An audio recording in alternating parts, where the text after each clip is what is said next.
Hello, my name is Sam Wilson, and I'm recording this on Saturday, June 14th, 2025, the second day of Israel's war with Iran.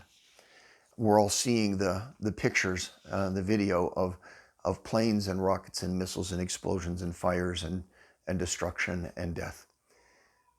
People are asking me, what's going on there?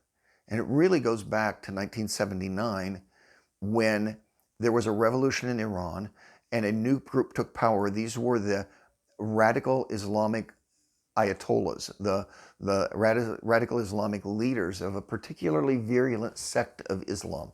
They took over power and they weren't content to just control Iran, but they desired to export their power and their religious beliefs across the Middle East and beyond. And so they began to work very hard to do that. One of the ways that they did that is through proxies. They would find a group of people who were dissatisfied, and they would lead them, train them, arm them, finance them, and develop terrorist groups like Hamas and Hezbollah and the Houthis in Yemen and several groups in Iraq. And then those people would go out and do Iran's bidding around the world. And so they've been exporting their influence to now they have tentacles all over the Middle East.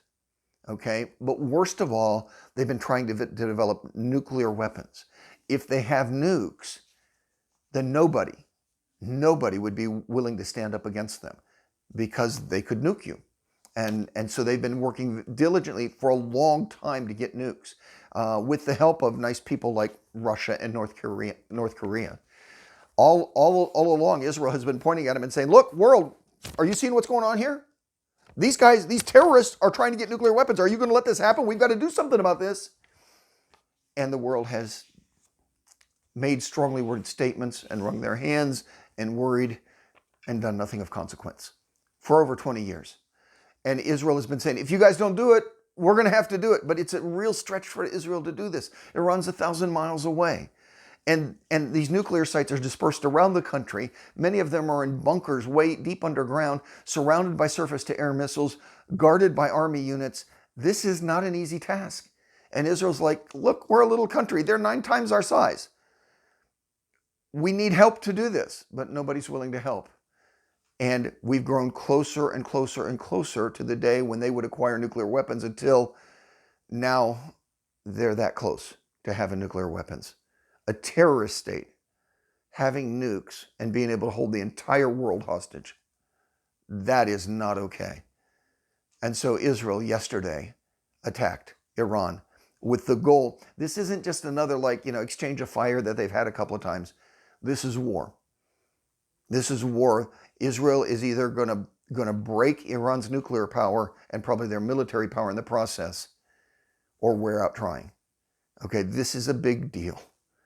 And Israel has got a big challenge. It seems like in the early going, they're being successful, but there's a long ways to go here. It's a shame that they're alone. Our guys should be fighting alongside of them. This is a threat not just to Israel, but to all the Arab nations. The Arab nations in the Middle East are just as terrified as everybody else. And not just to the Middle East, but to the world. And so we should be in there fighting with them. There are geopolitical consequences to this that are really fascinating, and there are prophetic inferences here that are really interesting, although I'm not really certain exactly how it's going to play out. And let me say this. Let me tell you something I know. I know we need to pray, okay? And first of all, we need to pray for the peace of Jerusalem. We need to pray for Israel. Pray for victory for Israel as they fight this terrorist regime. And secondly, pray for freedom. Not just the freedom from fear that the Israelis would have knowing that they've been delivered from this, their primary enemy. The freedom for the Iranian people from this vicious, tyrannical government that they have. And for other peoples in the Middle East who are oppressed by these people. Pray for freedom. Pray for the gospel.